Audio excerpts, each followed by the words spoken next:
도나토와 영상으로 떠나는 나홀로 집에서 성지순례.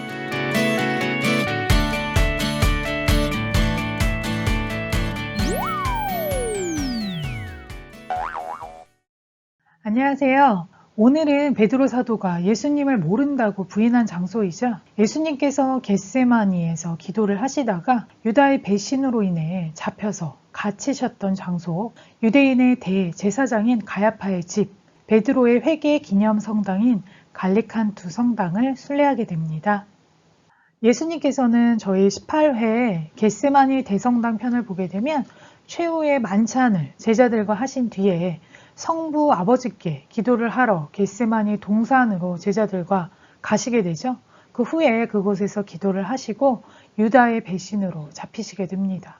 그럼 예수님을 왜 유다인들은 잡아 죽이려고 했을까요? 유다의 배신도 중요했지만 그 이전에 벌써 유다인들의 최고의회에서는 예수님을 죽일 음모를 꾸미고 있었습니다. 그렇다면 왜 그들은 예수님을 적으로 두고 죽일 생각까지 했을까? 저희는 이런 생각을 해볼 수 있을 것 같습니다. 예수님께서 공생활을 시작하시고 산상 설교를 하실 때 율법에 대해 많은 이야기를 해주십니다. 예수님께서는 이렇게 말씀하시죠. 마태오복음 5장 17절의 말씀인데요. 내가 율법이나 예언서들을 폐지하러 온 줄로 생각하지 마라. 폐지하러 온 것이 아니라 오히려 완성하러 왔다. 그리고는 많은 이야기들 함께 해주시게 됩니다. 그리고 안식일에 밀 이삭을 뜯는 제자들을 두고 바리사이들이 안식일에 해서는 안 될 일을 당신 제자들이 하고 있다고 이렇게 이야기를 하자 성전보다 더 큰 이가 여기 있다고 말씀을 하시면서 내가 바라는 것은 희생 제물이 아니라 자비다 하신 말씀을 너희가 알았더라면 죄 없는 이들을 단죄하지 않았을 것이다 라고 이렇게 말씀을 하시면서 너희 가운데 어떤 사람에게 양 한 마리가 있는데 그 양이 안식일에 구덩이에 빠졌다고 하자. 그러면 그것을 잡아 끌어내지 않겠느냐? 사람이 양보다 얼마나 더 귀하냐? 그러니 안식일에 좋은 일은 해도 된다 라고 마태오복음 12장 11절부터의 말씀에 이렇게 나와 있습니다. 당신이 안식일의 주인이라고 말씀을 해주시는 거죠. 이로써 신약의 안식일이 바뀌었다고 할 수가 있습니다. 그러면서 예수님께서는 안식일에 많은 기적을 일으키십니다. 안식일에 손이 오그라든 사람을 고치시고 비유를 들어 가르치시며 진정한 하늘나라에 대해 이야기를 해주십니다. 그리고는 큰 기적들을 일으키시죠. 5,000명을 먹이시고 무리를 걸으시고 병자들을 고치시고 이런 일들을 하시자 바리사이들과 율법 학자들이 예수님께 묻게 됩니다. 마태오복음 15장 1절부터 20절까지의 말씀들인데요. 어째서 선생님의 제자들은 조상들의 전통을 어깁니까? 그들은 음식을 먹을 때 손을 씻지 않습니다. 정결례에 관련된 이야기죠. 그러자 예수님께서는 조상들의 전통에 관해 이야기를 하시면서 이사야 예언자가 한 말을 이야기를 해주십니다. 이 백성이 입술로는 나를 공경하지만 그 마음은 내게서 멀리 떠나 있다. 그들은 사람의 규정을 교리로 가르치며 나를 헛되이 섬긴다. 너희는 듣고 깨달아라. 입으로 들어가는 것이 사람을 더럽히지는 않는다. 오히려 입에서 나오는 것이 사람을 더럽힌다. 그러고는 바리사이들이 못마땅하게 여긴다고 제자들이 예수님께 이야기를 하자 예수님께서는 이런 말씀을 하십니다. 하늘의 내 아버지께서 심지 않으신 초목은 모두 뽑힐 것이다. 그들을 내버려 두어라. 그들은 눈머니들의 눈먼 인도자다. 눈머니가 눈머니를 인도하면 둘 다 구덩이에 빠질 것이다. 이렇게까지 말씀해 주셨는데도 답답한 제자들입니다. 베드로가 예수님께 그 비유를 저희에게 설명해 주십시오 하고 청하게 됩니다. 그러자 예수님께서는 너희는 아직도 깨닫지 못하느냐? 입으로 들어간 것은 무엇이나 뱃속으로 갔다가 뒷간으로 나간다는 것을 이해하지 못하느냐? 그런데 입으로 나오는 것은 마음에서 나오는 것인데 바로 그것이 사람을 더럽힌다.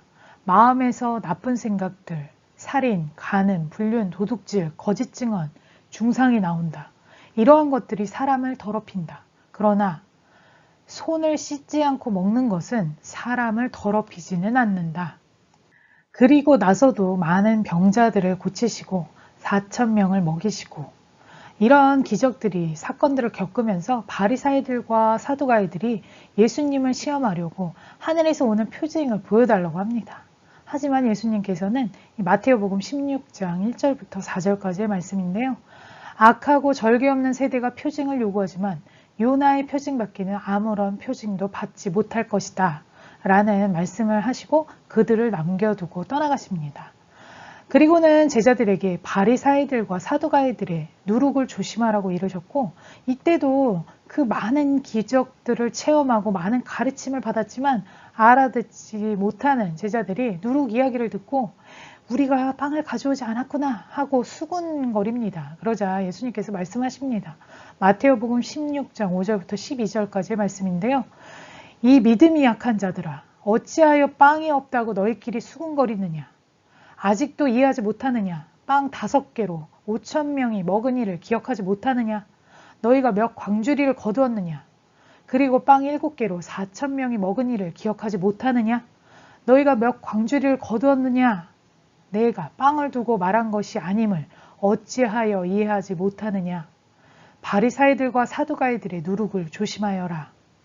그제서야 그들은 빵의 누룩이 아니라 바리사이들과 사두가이들의 가르침을 조심하라는 말씀인 줄을 깨닫게 됩니다. 유대인 바리사이들과 사두가이들의 잘못됨을 계속해서 꼬집어 말씀하셨던 거죠. 예수님께서 성전에서 가르치고 계실 때 유대인 그 수석 사제들과 백성의 원로들이 예수님께 무슨 권한으로 당신이 이런 일을 하는 것이오? 하고 묻게 됩니다. 그 말을 들으신 예수님께서는 그들에게 반문을 하시죠. 요한의 세례가 어디서 온 것이냐고 물으셨고, 이 질문에 답을 하면 예수님께서도 권한에 대한 답을 해주시겠다고 하십니다. 그들은 저희끼리 의논을 하죠. 하늘에서 왔다고 하면 왜 그를 믿지 않았냐고 물을 것이고, 사람에게서 왔다라고 대답을 하자니 군중이 두려워 모르겠소 하고 대답을 하고 맙니다. 예수님께서는 너희들의 대답이 그러하니 무슨 권한으로 이런 일을 하는지 너희들에게 말하지 않겠다 하고 말씀을 하십니다. 그들의 마음을 꿰뚫어 보시는 거죠. 그리고 율법학자들과 바리사이들을 꾸짖으십니다. 마태복음 23장 1절부터 36절까지의 말씀인데요. 그때 예수님께서 군중과 제자들에게 말씀하셨다. 율법학자들과 바리사이들은 모세의 자리에 앉아 있다. 그러니 그들이 너희에게 말하는 것을 다 실행하고 지켜라. 그러나 그들의 행실은 따라하지 마라. 그들은 말만 하고 실행하지 않는다. 또 그들은 무겁고 힘겨운 짐을 묶어 다른 사람들 어깨에 올려놓고 자기들은 그것을 나르는 일에 손가락 하나 까딱하려고 하지 않는다. 그들이 하는 일이란 모두 다른 사람에게 보이기 위한 것이다. 그래서 성국갑을 넓게 만들고 옷자락 수를 길게 내린다. 잔칫집에서는 윗자리를, 회당에서는 높은 자리를 좋아하고 장터에서는 인사받기를, 사람들에게는 스승이라고 불리기를 좋아한다. 그러나 너희는 스승이라고 불리지 않도록 하여라.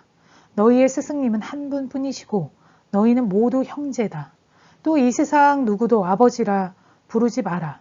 너희의 아버지는 오직 한 분, 하늘에 계신 그분뿐이시다. 그리고 너희는 선생이라고 불리지 않도록 하여라. 너희의 선생님은 그리스도 한 분뿐이시다. 너희 가운데에서 가장 높은 사람은 너희를 섬기는 사람이 되어야 한다. 누구든지 자신을 높이는 이는 낮아지고 자신을 낮추는 이는 높아질 것이다. 불행하여라. 너희 위선자 율법학자들과 바리사이들아. 너희가 사람들 앞에서 하늘나라의 문을 잠가버리기 때문이다. 그리고는 자기들도 들어가지 않을 뿐만 아니라 들어가려는 이들마저 들어가게 놓아두지 않는다. 불행하여라. 너희 위선자 율법학자들과 바리사이들아. 너희가 개종자 한 사람을 얻으려고 바다와 무틀 돌아다니다가 한 사람이 생기면 너희보다 갑절이나 못된 지옥의 자식들로 만들어 버리기 때문이다. 불행하여라. 너희 눈먼 인도자들아. 성전을 두고 한 맹세는 아무것도 아니지만 성전에 금을 두고 한 맹세는 지켜야 한다고 너희는 말한다. 어리석고 눈먼 자들아, 무엇이 더 중요하냐? 금이냐 아니면 금을 거룩하게 하는 성전이냐? 너희는 또 제단을 두고 한 맹세는 아무것도 아니지만 제단 위에 놓인 예물을 두고 한 맹세는 지켜야 한다고 말한다. 눈먼 자들아, 무엇이 더 중요하냐? 예물이냐 아니면 예물을 거룩하게 하는 제단이냐? 사실 제단을 두고 맹세를 하는 이는 제단과 그 위에 있는 모든 것을 두고 맹세하는 것이고 성전을 두고 맹세하는 이는 성전과 그 안에 사시는 분을 두고 맹세하는 것이며 하늘을 두고 맹세하는 이는 하느님의 옥자와 그 위에 앉아 계신 분을 두고 맹세하는 것이다. 불행하여라 너희 위선자 율법 학자들과 바리새인들아 너희가 박하와 시라와 소의 향은 11조로 내면서 의로움과 자비와 신의처럼 율법에서 더 중요한 것들을 무시하기 때문이다.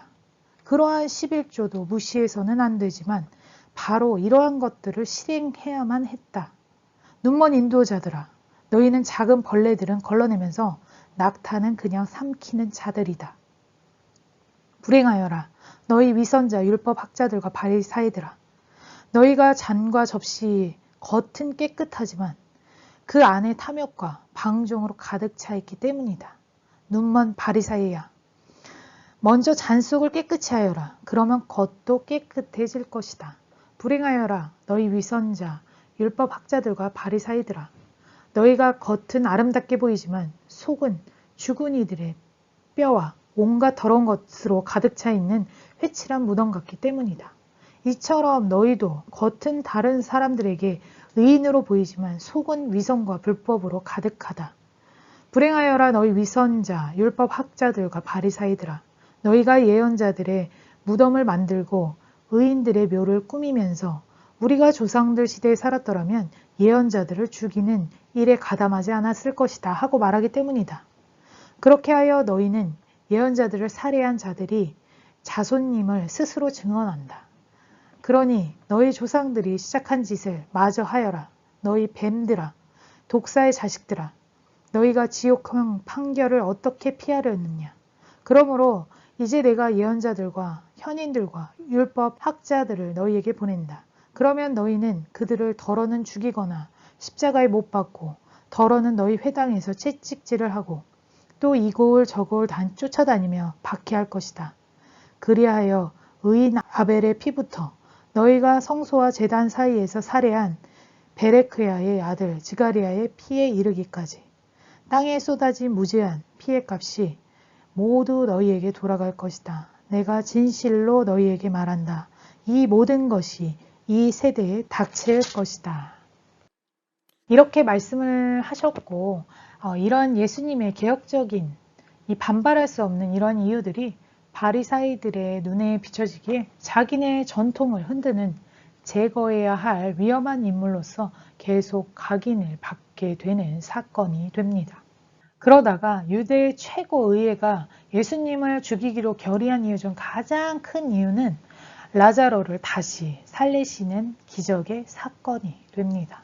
예수님께서는 라자로를 살리시기 위해 죽은 지 사흘째 되는 날 라자로의 무덤을 찾으셨고 그런 라자로를 살리시면서 예수님께서 하신 일을 본 유다인들은 많은 사람들이 개종을 하게 되고 예수님을 믿게 됩니다. 그러면서 유다인 수석 사제들과 바리새인들이 이 긴급위회를 소집하게 되고요.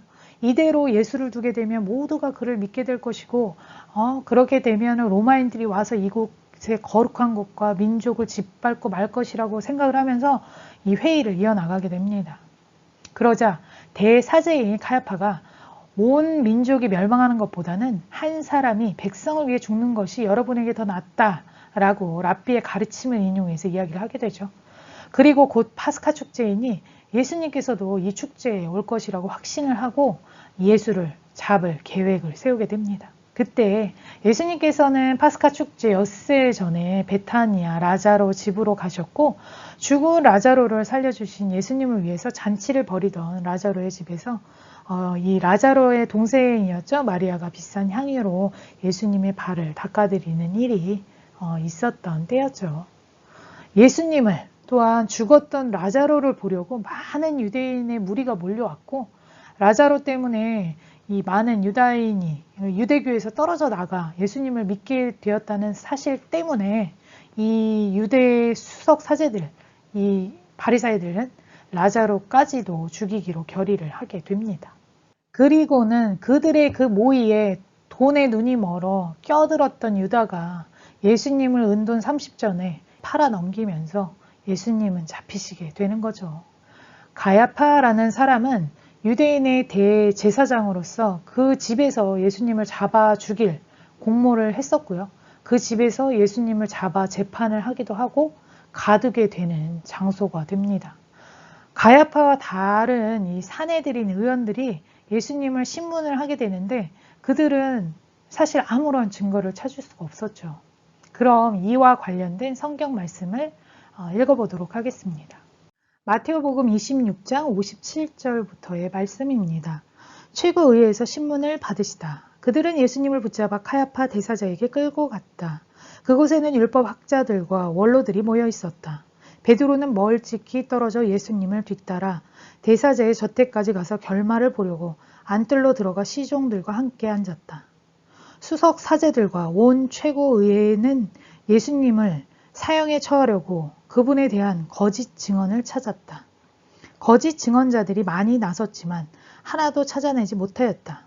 마침내 두 사람이 나서서 이자가 나는 하나님의 성전을 머물고 사흘 안에 다시 세울 수 있다고 말하였습니다 하였다. 그러자 대사제가 일어나 예수님께 당신은 아무런 대답도 하지 않소?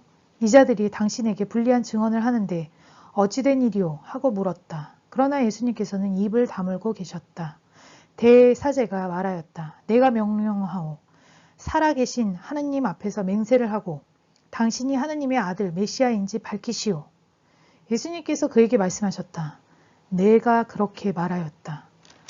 나는 너희에게 말한다. 이제부터 너희는 사람의 아들이 전능하신 분 오른쪽에 앉아있는 것과 하늘의 구름을 타고 오는 것을 볼 것이다. 그때의 대사제가 자기 겉옷을 찢고 이렇게 말하였다. 이자가 하느님을 모독하였습니다. 이제 우리에게 무슨 증언이 더 필요합니까? 방금 여러분은 하느님을 모독하는 말을 들었습니다. 여러분의 의견은 어떻습니까? 그들이 대답하였다. 그 자는 죽을 죄를 지었습니다. 이렇게 해서 그들은 억지로 만들어낸 예수님의 죄를 가지고는 예수님을 가두게 되는 일이 되는 거죠. 또한 그 이후 예수님은 로마의 유대 총독이었던 이 본시오 빌라도에게로 넘겨지게 됩니다. 이 말씀을 읽다 보니 다른 제자들은 이미 다 도망을 갔는데 베드로 사도는 끝까지 멀찍이 떨어져는 있지만 예수님을 따라오게 됩니다. 그리고는 베드로 사도는 여러 가지 장면을 보게 되죠. 그분의 얼굴에 침을 뱉고 주먹으로 치고 손찌검을 하면서 예수님을 조롱하는 것을 보게 됩니다. 그때 어떤 사람이 베드로를 알아봅니다. 항상 예수님을 따랐던, 예수님 곁을 지켰던 1등 제자였던 베드로의 얼굴을 알아본 거죠. 당신도 저 갈릴레아 사람 예수와 함께 있었지요? 하고 말이죠. 그러자 베드로는 대답을 합니다. 뭐라 카노? 그러자 또 어떤 사람들이 이는 나자렛 사람 예수와 함께 있었어요 라고 하자 베드로는 맹세까지 하면서 그 사람이 누군겨? 하고 부인을 합니다. 그런데 다른 사람들이 당신도 그들과 한패임이 틀림없소. 당신 말씨를 들으니 분명하오. 하고 말을 합니다. 그때 베드로는 거짓이면 천벌을 받겠다고 맹세까지 하기 시작을 하면서 구라이거든요. 구라면 낼러 찌기도 돼요. 그렇게 말을 합니다. 그러자 곧 닭이 울었죠. 예수님께서 최후의 만찬을 하시고 나서 제자들에게 말씀하셨죠. 마태복음 26장 31절부터 35절까지의 말씀인데요. 베드로가 당신을 모른다고 할 것을 예고하시다. 그때 예수님께서 제자들에게 말씀하셨다. 오늘 밤에 너희는 모두 나에게서 떨어져 나갈 것이다. 성경에 내가 목자를 치리니 양떼가 흩어지리라고 기록되어 있기 때문이다. 그러나 나는 되살아나서 너희보다 먼저 갈릴레아로 갈 것이다. 그러자 베드로가 예수님께 말하였다. 모두 스승님에게서 떨어져 나갈지라도 저는 결코 떨어져 나가지 않을 것입니다. 예수님께서 그에게 말씀하셨다. 내가 진실로 너희에게 말한다. 오늘 밤 닭이 울기 전에 너는 3번이나 나를 모른다고 할 것이다. 베드로가 다시 예수님께 말하였다. 스승님과 함께 죽는 한이 있더라도 저는 스승님을 모른다고 하지 않겠습니다. 다른 제자들도 모두 그렇게 말하였다. 베드로는 예수님이 하신 말씀이 생각나서 밖으로 나가 슬피 울었다라고 되어 있습니다. 그럼 베드로의 마음을 한번 살펴볼 필요가 있을 것 같습니다. 베드로 사도는 갈릴레아 출신 어부로 예수님의 부르심을 받아 시몬에서 베드로라는 즉 반석이라는 이름을 받게 되는 사도인데요. 예수님의 공생활 시절 예수님의 가르침들을, 기적들을 모두 옆에서 지켜보며 체험했던, 예수님을 가장 따르고 지지하던, 아주 의욕이 넘치고 항상 마음이 앞서가는 성격을 가지셨던 분입니다. 또한 베드로는 예수님께서 붙잡히셨을 때 항상 사랑과 용서를 말씀하시며 가르치시는 예수님을 곁에 두고 예수님의 말씀을 듣기도 전에 지니고 있던 칼로 대사제의 군인을 내리쳐 오른쪽 귀를 잘라버리기도 했죠. 또 예수님께서 물 위를 걸어오시는 것을 보고 자신도 물 위를 뛰어들어 걷다가 두려워지자 물에 빠져 살려달라고 외치기도 했습니다. 예수님께서 자신의 순환을 이야기를 하시자 안 된다고 흥분을 하면서 그렇게 이야기를 했던 베드로의 모습도 보여지는데요. 베드로 사도는 너무 많은 말도 안 되는 기적들을 지켜봤던 그런 사도입니다. 내가 어부를 관두고 이 기적적인 분을 따라서 이렇게 복음을 전하며 많은 이들이 나의 스승님을 따르며 정말 훌륭한 이분을 바로 곁에서 모시는 내가 너무나도 자랑스러웠을 것이고 그러기를 잘했다라고 생각을 했을 거예요. 예수님께서 당신을 누구라고 생각하느냐라는 질문에 시몬은 살아계신 하느님의 아드님 그리스도이십니다 라고 고백을 하기도 했습니다. 그러면서 베드로에게 초석으로 삼아 그 위에 교회를 세우시겠다는 말씀을 하셨고, 베드로에게 맺고 푸는 권한을 주시는 수익권을 주신다는 말씀도 스쳐 지나갔을 것입니다. 또한 앞으로의 예수님 옆에 큰 본인의 자리도 생각을 많이 해봤겠죠. 그 말도 안 되는 분께서 지금 저렇게 매를 맞고 꽁꽁 묶여있는 걸 보니 속상하고 진짜 기적을 보는 것보다 더 말이 안 되는 일들이 이 성격이 급하고 솔직한 베드로 사도 눈앞에 일어나고 있었던 것입니다. 저분이 과연 내가 알던 그 전지전능한 나의 스승님, 예수님 그리스도가 맞나 싶었을지도 모른다는 생각을 했을 것 같습니다. 그때 당시 지방마다 사투리를 사용을 했었고 갈릴리아 지방은 변두리였기 때문에 표준말을 사용하는 이 서울과 같은 예루살렘과 경상도 사투리로 표현을 해봤는데요. 아무래도 그 지방의 억양을 사용하는 그는 분명히 서울 사람들에게는 사투리가 분명하게 구분이 되었을 겁니다. 그런데도 맹세까지 하면서 두려움에 예수님을 모른다고 하게 되면서 슬피 울었다라고 되어 있습니다. 아마 통곡을 했을 겁니다. 두려움에 자신도 모르게 그런 말을 하고 도망쳤지만 계속해서 생각이 났을 거예요. 얼마나 그분을 존경하고 사랑했는지, 내가 이렇게 그분을 모른다고 할 줄 아셨던 그분의 말을 되뇌이면서 베드로 사도는 죽을 때까지 눈물을 흘려서 눈병이 낫지 않으며 죽음을 맞으셨던 사도라고 합니다. 그분의 아픔을 예수님은 또 어떻게 치유를 해주셨는지, 어떻게 12 제자 중에 으뜸으로 그를 세우셨는지 저희가 또 들어보면 베드로가 예수님을 정말 많이 사랑했지만 그보다 더 높은, 더 깊은 사랑으로 예수님은 베드로를 사랑하셨다는 걸 알 수가 있습니다. 이 사건으로 인해 예수님은 십자가에 못 박혀 돌아가시고 묻히셨고 사흘 만에 다시 부활하셔서 그 못자국과 창자국을 가지고 육신의 부활이라는 것을 정확히 나타내시죠. 그리고 영혼만이 부활한 것이 아니라 육신도 부활하셨다는 것을 갈릴레아에서 또 한 번 나타내고 계십니다. 제자들은 아마도 모든 것이 꿈 같은 시간들처럼 설명하기 어려운 기적 같은 일들을 예수님과 함께 겪으며 보냈던 그 시간들을 회상을 하지만 예수님께서 돌아가셨다는 것이 지나온 그 모든 것이 허무하고 무의미한 꿈처럼 여겨지는 그런 순간이 되었을 것입니다. 그들은 열심히 복음을 전하며 열정에 사로잡혀 예수님을 따르던 그때와는 달리 아무 열정도 아무 희망도 없이 자신의 자리로 돌아가서 예전에 하던 일을 하고 있었을 것입니다. 배를 타고 그물을 던지고, 하지만 아무런 희망도 고기도 낚을 수가 없었겠죠. 그때 예수님께서 나타나셔서 제자들에게 손수 잡은 물고기를 구워주시면서 아침상을 차려주십니다. 그리고는 함께 식사를 하십니다. 이것이 예수님의 육신의 부활을 다시 한번 나타내는 장면이기도 합니다. 그리고는 베드로를 따로 부르시죠. 그리고는 3번을 예수님을 모른다고 한 베드로의 상처를 이렇게 치유를 해주십니다. 너는 나를 사랑하느냐? 첫 번째로 그리스도 아가페 하냐고 물으십니다. 아가페는 내 자신을 내놓을 만큼 헌신적으로 사랑을 하느냐라는 뜻인데요. 예수님께서 그렇게 베드로를 사랑하시기 때문에 물으신 거죠. 하지만 베드로는 이 질문에 필레오라는 형제의 사랑의 뜻, 우정이라는 뜻으로 답을 합니다. 두 번째로 예수님께서 다시 한번 너도 나처럼 아가페 하냐 하고 물으시지만 베드로는 또다시 필레오라는 사랑으로 답을 합니다. 예수님께서 마지막으로 베드로의 눈높이에 맞춰서 필레오 하냐고 물으셨고 베드로는 미안함과 자기의 배신으로 예수님께서는 자신의 사랑을 의심하나 싶어서 예수님께서는 제가 당신을 엄청 형제처럼 사랑한다는 것을 이미 알고 계십니다 라고 답을 합니다. 그러자 예수님께서는 내 양들을 돌보아라 하고 말씀을 해주시죠. 다시 한번 마음에 열정이, 사랑이 가득할 수 있도록 베드로의 삶은 모든 것이 이 지향점을 예전처럼 나를 따라라 그 말씀처럼 지향점을 만들어 주십니다.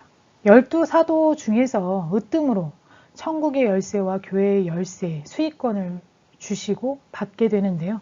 베드로는 이 사건을 통해서 예수님을 배신했던 자신의 큰 자책감과 고통의 치유를 받게 되는 거죠. 그리고 평범했던, 어쩌면 우리와 같은 모습을 하고 있던 사람의 의지로만 지내던 베드로는 예수님의 치유를 통해서 큰 사명을 받으면서 정말 탄탄한 교회의 반석이 되십니다. 이후 성령 강림 이후에 성령으로 이렇게 무장이 된 베드로는 예수님의 이름으로 불구자를 고치는 첫 기적을 행하시면서 백성들에게 힘있는 말로 복음을 전하시면서 많은 이들이 신자가 되게 됐죠. 교회의 기둥으로 불렸던 베드로는 팔레스티나, 시리아의 안티오키아, 소아시아 지역에서 활발하게 이렇게 활동을 하시며 복음을 선포하십니다. 그러다가 로마의 교회를 세우시고 예수님을 증거하시다가 십자가에 예수님과 같이 매달릴 수 없다 하여 바퀴대 거꾸로 매달려 순교까지 하시게 되는데요. 베드로 사도의 무덤은 성 베드로 대성전 중앙제대 아래 지하에 모셔져 있는데요. 사도를 열쇠 2개를 든 모습과 닭을 상징으로 하는 것을 나타내고 있습니다. 베드로 사도는 로마의 첫 번째 주교이자 교회 최고의 목자인 그리스도의 지상 대리자 역할인 우리 교회 제1대 교황님이시기도 하죠. 베드로의 배신이라고 우리는 이렇게 부르지만 저희가 베드로의 입장에서 충분히 한 번쯤 베드로의 상황을 생각해 볼 수 있을 것 같습니다.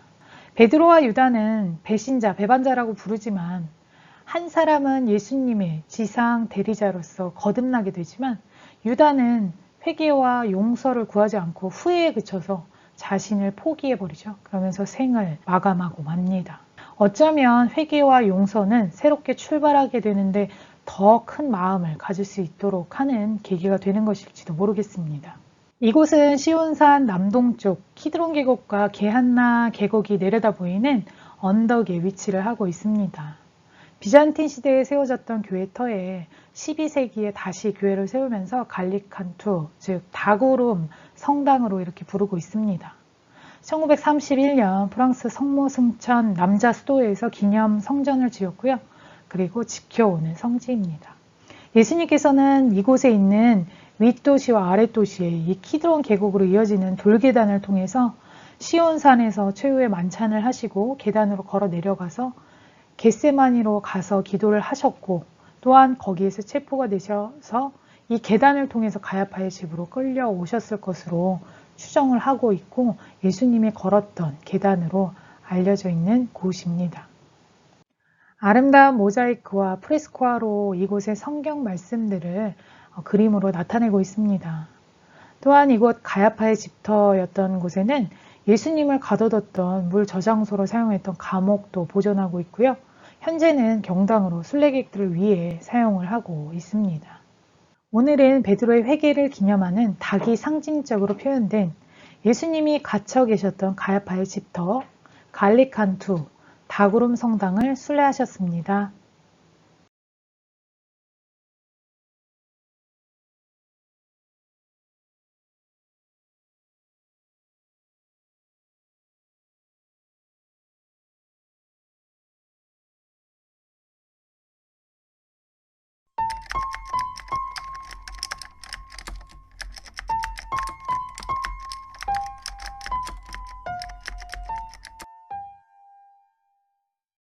품격 있는 순례를 위한 준비는 나홀로 집에서 성지순례